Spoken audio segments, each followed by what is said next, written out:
Welcome to NYNJPA Weather, your severe weather source for the Northern Mid-Atlantic. I'm your meteorologist, Stephen DiMartino.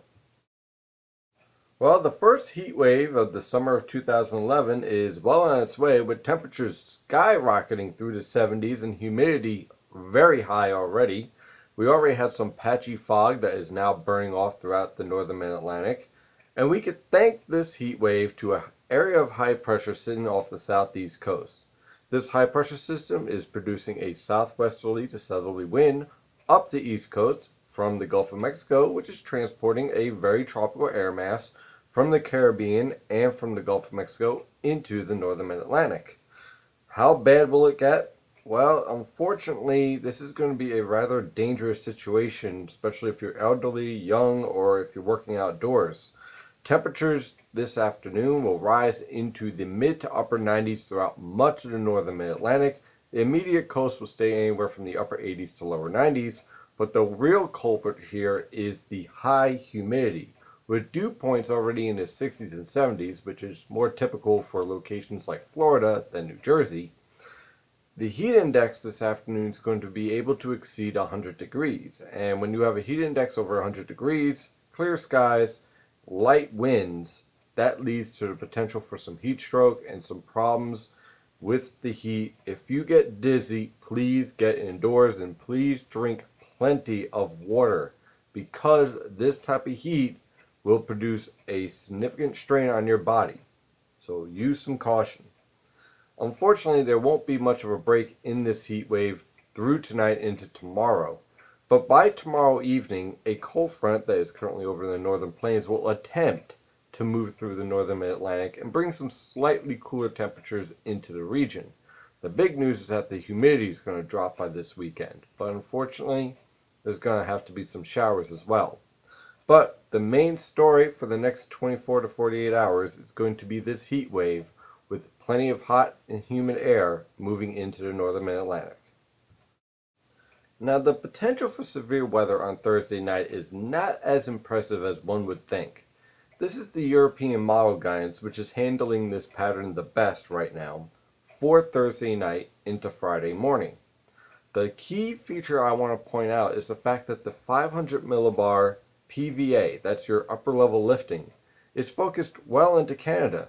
This cold front really does not have much support over the Northern Mid-Atlantic, and that's why you're seeing the cold front beginning to stall over portions of the Mississippi River Valley through the Ohio River Valley.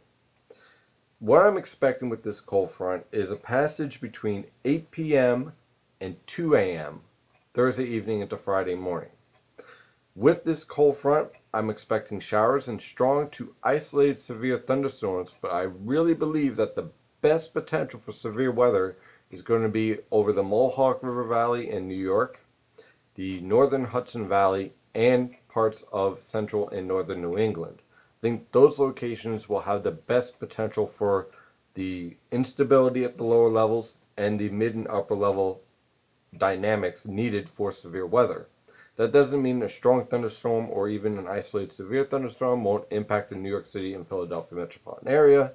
I just think that the best potential is going to be further north. With these thunderstorms, look out for very heavy rainfall, strong wind gusts, frequent lightning, and large hail. I could not rule out an isolated tornado, but I think if anything like that is going to happen, it's going to be focused down to the southwest towards the Tennessee River Valley and to the north over New England. So for the most part, this cold front is going to move through by early Friday morning, and when it does so, cooler air will start to build into the region. But we won't get rid of this cold front all that quickly. This is basically the weather pattern we can expect from Friday afternoon all the way through next week. And what we have are a series of disturbances coming off of the Pacific and traveling along the Canadian border towards the Northern Mid-Atlantic. And what that leads to at the surface is a stationary front wavering around the New York City and Philadelphia metropolitan area. This typically produces temperatures near normal because you have a lot of hot and humid air still trapped over the southeast, and you have your cool maritime air setting up over New England. Unfortunately, this also means that there's going to be plenty of variable cloud cover through this weekend and a risk of a few scattered showers. Not a complete washout, but there will be a risk that we're going to keep an eye on. These area low pressures will be weak in nature. I don't expect much in the way of thunderstorms with these low pressure systems, but a few of these scattered showers will be capable of heavy downpours here and there. Again, not a complete washout, and some locations actually will remain dry through the entire weekend. They'll just luck out. But again, there will be a threat for showers all the way through this weekend and into early next week. The good news is that at least the humidity is going to be lower, and when it is dry out, temperatures are actually going to be rather comfortable. Thank you for trusting in NYNJPA Weather as your severe weather source for the Northern Mid-Atlantic. I'm your meteorologist, Stephen DiMartino, and when severe weather strikes, trust in NYNJPA Weather on Twitter and Facebook for the latest severe weather coverage.